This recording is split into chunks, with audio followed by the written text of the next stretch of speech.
See a lot of talk about this, how to develop your sound. Well, first of all, you're born with it. What else can I say? The sound you produce on any instrument is a combination of your hands and the strings on the instrument. What you use for an amplifier is you're using it to amplify that tone, deliver that tone. So how do you find your tone? Well, you practice a lot, you play a lot, you listen to your heroes, you figure out how they're getting their tone with their hands and the strings they use, and you adapt, and you just keep moving forward. And pretty soon, you start to notice a sound that you produce, no matter what bass is in your hands. And then you find the bass that gets the closest to that you're hearing, the strings that get the closest, the amp that's going to deliver that as pure as it can be delivered. And there's your sound. It quite simply is a matter of lots of practice and lots of listening. You know, Hofner Beetle bass.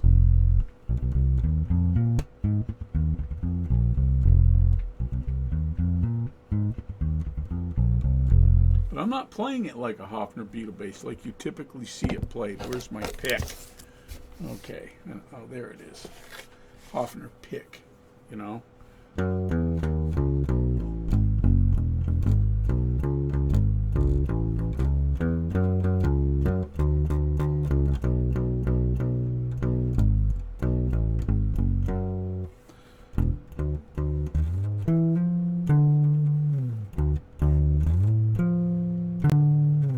McCartney.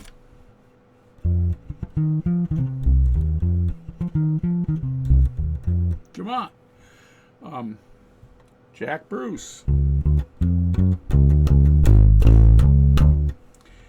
So you got to play a lot, and you got to listen to what's coming out of your bass. Let me just pause this a second. I'll get a different bass because the bass, every bass has an inherent tone that it accentuates based on the strings, the neck, the woods, etc. And your hands bring it out. So hold on a second. Okay, I'm back. So my tone, I discovered early on, was kind of a deep, punchy, gut punch, fat sound no matter what I'm using. This is the Woodcraft bass. That last bass had the pyramid gold flats on it. This has the Dario XL 170 short scale.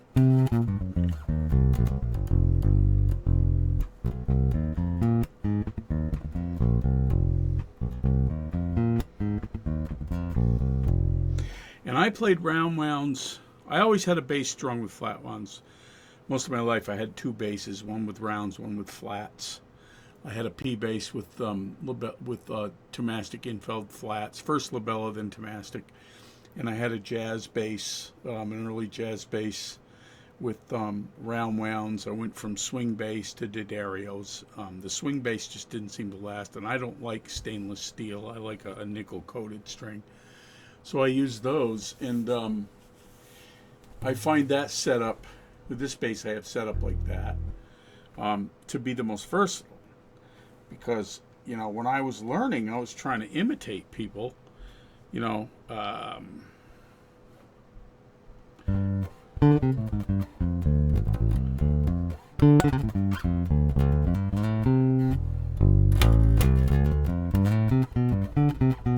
was a huge Entwistle fan, a Jack Bruce fan. I loved the British bass players, but I also studied the greats, Jamerson, Duck Dunn, Carol Kay, on and on. Paul McCartney. That stuff's in my ears from decades of listening to these people. So that's treble all the way up. Sweet spot about 80% down. And then you learn, once you discover your tone, you learn how to vary that sound by moving your right hand around.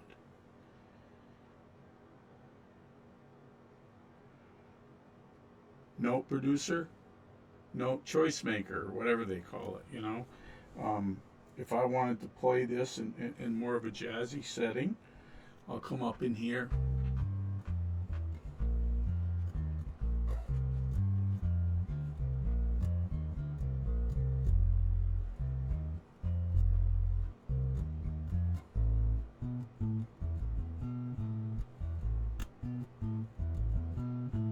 And then I'm gonna use my amplifier to amplify that sound. I'm a real big fan of Ampegs and Mark bass.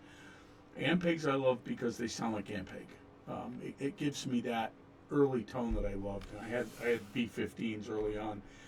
When I played down here, I played through a B50R at my rehearsal studio, a B100R, and in my SUV for gigs, I have an Ampeg RB 115 with a 4 ohm 15 speaker, so I get the full 200 watts and eminence. I'm not a fan of the new Lavos drivers. They sound more like Neos, although they're not Neos. And I have the Mark Bass 121P that I use for jazz gigs or smaller blues gigs, rock gigs. And I have a Fender Rumble 40 that I use to bring in and out for rehearsals and stuff. And for me, that's the combination that I like right now. But, they give me variations of the tone I already get. And the tone I'm most comfortable with, my go-to starting point is always playing right ahead of the neck pickup, and on this bass there's only one. It's a humbucker. It's a single coil, but it doesn't hum. Two sides, a stereo coil.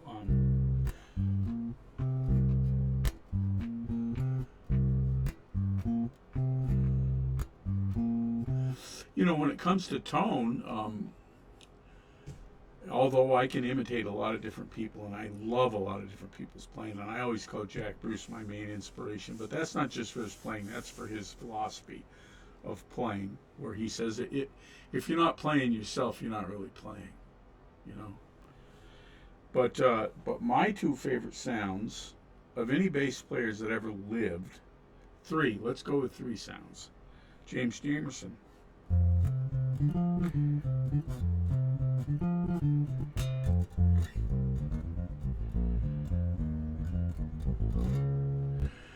John Paul Jones with Led Zeppelin.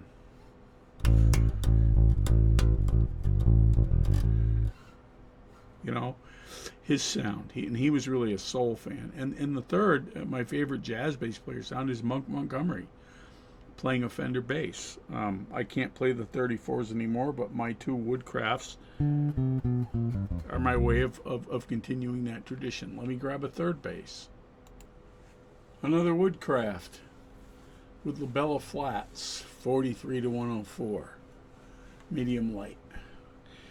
You're going to notice every bass. I'm going to play 4 basses in this segment, and they're all different strings. The first was my Hofner Beetle bass, the Gold Line, German, and that had I can't think. I should write notes down before I do these informal things. Pyramid Gold flats, and they're old. They were put on it in 2016. They're still on it. The second bass had the D'Addario short scale round wounds.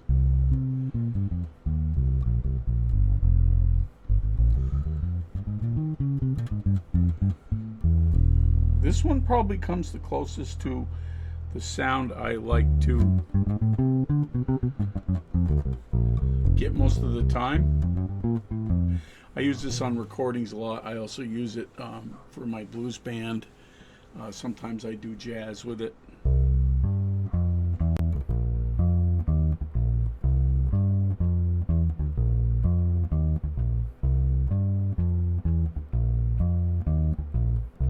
And no, I hardly ever use a metronome. Yes, I hardly ever use a metronome. The only time I ever used a metronome in my life was to practice the Simandl method book bowing. Once I got comfortable with a page or an exercise to where I thought I could play it, I would start at 60 beats a minute, then I would bump it up to 120. And if I was feeling really in charge of what I was doing, I'd bump it up to 240 and usually frustrate the heck out of myself. But that's how I did that, and that's why I use the metronome, just for that, just to better my bowing, which I never got that good at it, and frankly I don't really care anymore because I can't play the upright anymore.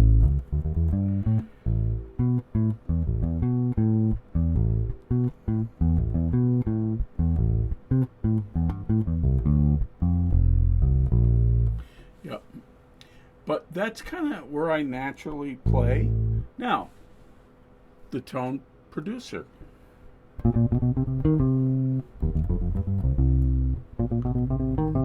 Down by the bridge. Just behind the pickup.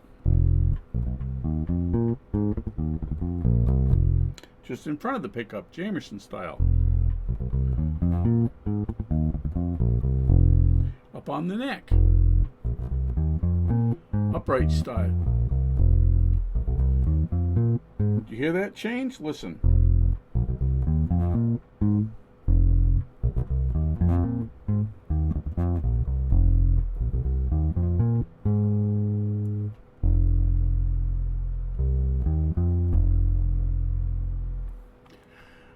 Where the rubber meets the road, and then what you do with it afterwards.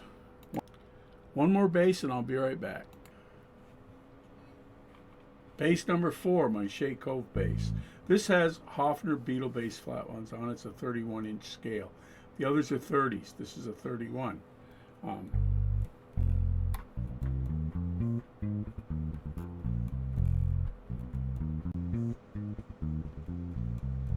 This is probably the most articulate, no, it is the most articulate sounding bass I have. Some of that is the construction, a lot of it is these tiny 6230 frets, which is what were on the original Fenders, which is a lot of the reason they sound the way they do, especially the basses. Those other 3 basses have medium jumbos, which suit those basses, but I wanted this to be more set up like a vintage jazz bass. It's got the jazz bass Bartolinis. But once again, the same things apply.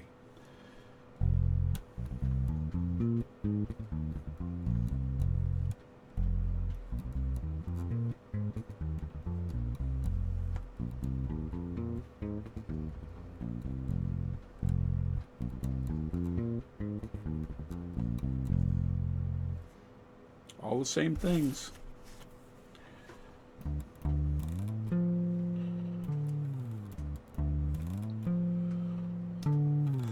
I just recorded almost an entire album with this, and I'm working on a second one, a jazz record. So once again, we're right back to where we started, the rubber, where the rubber meets the road. Your settings, your hands, your amp. You already have your own sound. You just need to recognize it and figure out what to do with it. And that's all I have to say about that. Capiche? Anyway, thanks for liking and subscribing, and if you haven't already, please consider it. Thanks for taking the time to watch this. Any questions, I will get to them eventually. I wish I could stop doing that. But until then, peace and love. I'll see yous later, and be kind to one another. It's the only thing that matters. All right. See you later.